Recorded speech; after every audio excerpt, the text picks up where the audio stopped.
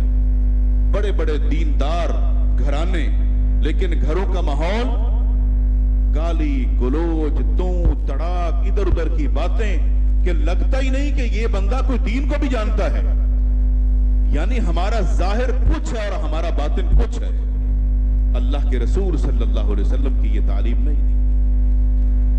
آپ کا گھر کا ماحول، گھر والے، ان کے ساتھ بھی آپ کو ایسے ہی پیش آنا ہے جیسے اللہ کے رسول صلی اللہ علیہ وسلم نے اپنے گھر والوں کے ساتھ برتاؤ رکھا۔ اور آپ تو مثال تھے۔ انس بن مالک رضی اللہ تعالی عنہ بیان فرماتے ہیں کہ کئی دفعہ ایسا ہوا کہ آپ صلی اللہ علیہ وسلم نے مجھے کام کے لیے بھیجا، میں چھوٹا بچہ تھا، وہاں سے تو نکلا کہ آپ نے مجھے یہ کام کہا، لیکن راستے میں دیکھا بچے کھیل رہے ہیں اور میں بھی کھیل میں مصروف ہو گیا۔ مجھے تب پتا چلا جب آپ میرے پیچھے آئے، انتظار کر کر کے پیچھے آئے اور آ کر کندھے پہ ہاتھ رکھا، تو مجھے یاد آیا کہ آپ نے تو مجھے کام سے بھیجا تھا، مگر آپ نے تب بھی مجھے ڈانٹا نہیں۔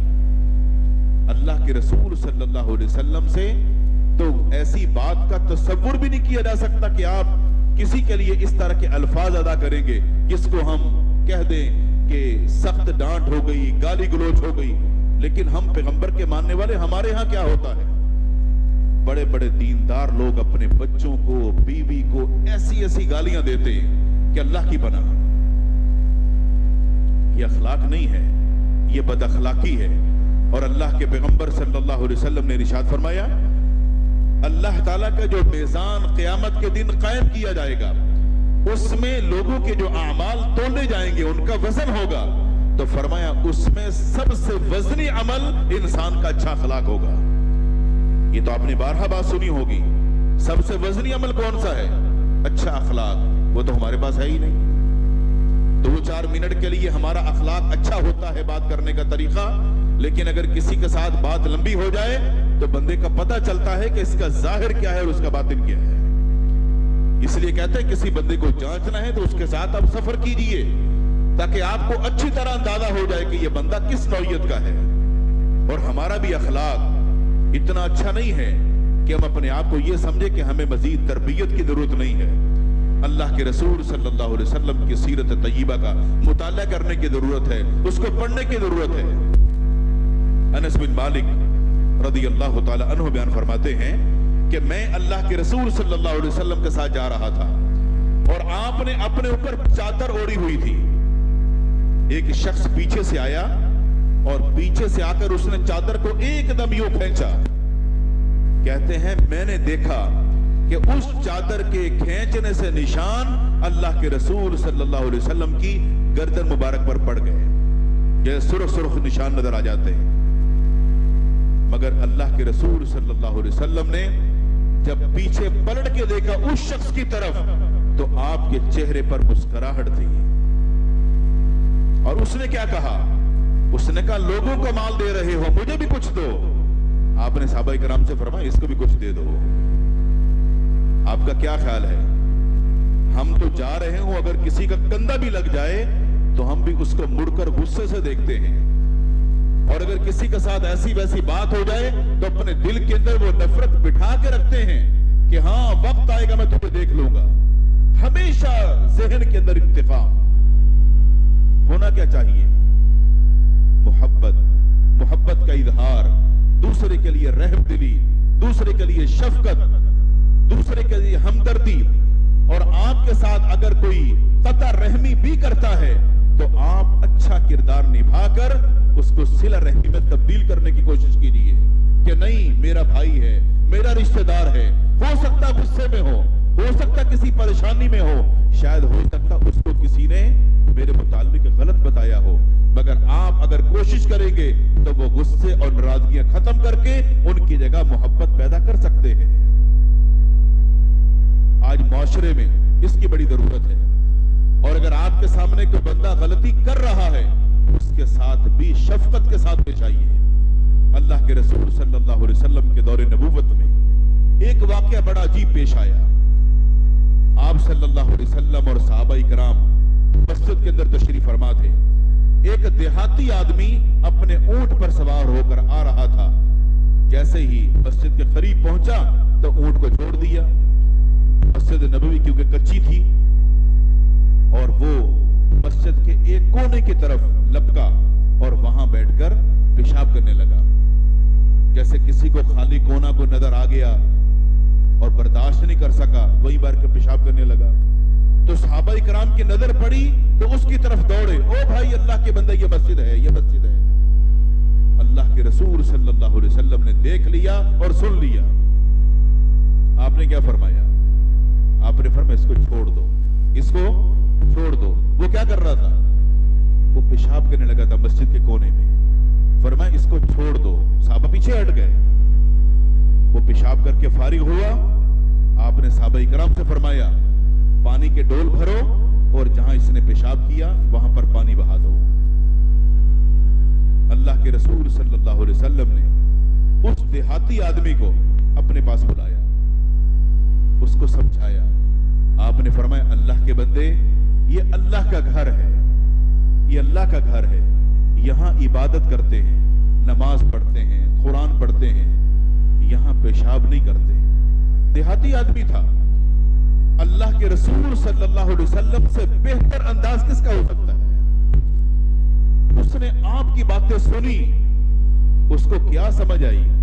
وہ بیٹھ کر دعا کرنے لگا، اللہ مجھ پر رحم کر اور ان محمد صلی اللہ علیہ وسلم پر رحم کر اور کسی پر رحم نہ کرنا۔ یعنی وہ جو صحابہ کرام تھے جنہوں نے روکا تھا کہ بھئی یہ مسجد ہے یہاں پیشاب نہ کرنا، آپ اس کرا دیے۔ فرمایا اللہ کے بندے اللہ کی رحمت تو بڑی وسیع ہے۔ اس واقعے سے ہمیں کیا سبق ملتا ہے؟ اگر ہماری مساجد میں ایسا سیدھا سادہ بندہ بھی کوئی آ جائے، اگر اس سے بھی کوئی غلطی ہو رہی ہو، بیچارے کو پتہ نہ ہو، تو اس پہ چڑھائی نہ کرو۔ ایسا وہ کب کرے گا؟ جب اس کو پتہ ہی نہیں ہے تبھی کرے گا نا۔ جس کو ہر چیز کا پتہ ہے تو وہ کبھی بھی ایسا نہیں کرے گا۔ اگر آپ کو پتہ ہے تو آپ کو احساس کرنا چاہیے کہ اس کو پتہ نہیں ہے، میں اس کو کیسے سمجھاؤں؟ ڈانٹ کر نہیں، بےعزتی کر کے نہیں، اس اچھے طریقے کے ساتھ جیسے آپ چاہتے ہیں کہ اگر مجھ سے کوئی کمی کوتاہی ہو جائے تو مجھے آپ کیسے سمجھائیں گے، مجھ سے کیسے بات کریں گے۔ جیسے آپ اپنے لیے پسند کرتے ہیں ویسے اپنے دوسرے بھائی کے لیے پسند کیجیے تاکہ اس کی اصلاح ہو سکے۔ ورنہ آج کے موجودہ معاشرے میں کسی پر تنقید کرنا اور کسی پر چڑھائی کرنا، کسی کی بےعزتی کر دینا، لوگ اس کو معمولی سمجھتے ہیں۔